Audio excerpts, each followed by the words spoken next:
আজ মালদা জেলার মালতীপুর বিধানসভা কেন্দ্রের অন্তর্গত গোবিন্দপাড়া হাই স্কুলে একটি গুরুত্বপূর্ণ উন্নয়নমূলক কাজ সম্পন্ন হলো। মালতীপুর বিধানসভার মাননীয় বিধায়ক আব্দুল রহিম বক্সী মহাশয়ের বিধায়ক তহবিল থেকে 5 লক্ষ টাকা অর্থ বরাদ্দ করে একটি ডিজি জেনারেটর প্রদান করা হয়েছে। আজ এর শুভ উদ্বোধন করেন বিধায়ক আব্দুল রহিম বক্সী মহাশয় নিজে।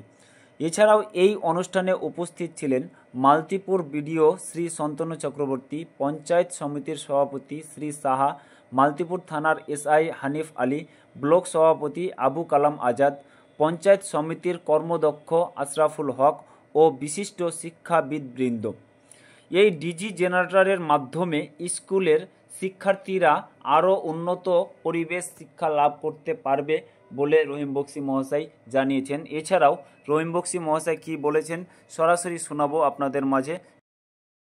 আজকে গোবিন্দপাড়া হাই স্কুলে বিধায়ক এলাকা উন্নয়ন থেকে কিছু অর্থ বরাদ্দ করা হয়েছিল জেনারেটরের জন্য। সেই জেনারেটর আজকে স্কুলে স্থাপন করা হয়েছে। আমরা সকলে উপস্থিত ছিলাম। বিডিও সাহেব, এসআই সাহেব, এখানে বিএমও সাহেব আছেন, আমাদের পঞ্চায়েত সমিতির সভাপতি, সহকারী সভাপতি সহ সমস্ত টিম এখানে আছে, শিক্ষক শিক্ষিকা মন্ডলী আছেন। খুবই ভালো লেগেছে। আমি আমার বিধায়ক এলাকা উন্নয়নের পক্ষ থেকে অর্থ বরাদ্দ করে জেনারেটরটা দিতে পেরেছি, যাতে করে এই শিক্ষা প্রতিষ্ঠানের ছেলে মেয়েদের সুবিধা হয়, শিক্ষকদের সুবিধা হয়। আমি খুব নিজেকে গর্বিত মনে করছি, খুব আনন্দিত মনে করছি এবং আমি আশা রাখছি যে স্কুলগুলো আরও আছে আমার বিধানসভায়, সেই স্কুলগুলোতেও যাতে আমি জেনারেটর দিতে পারি, এ আশা রাখছি।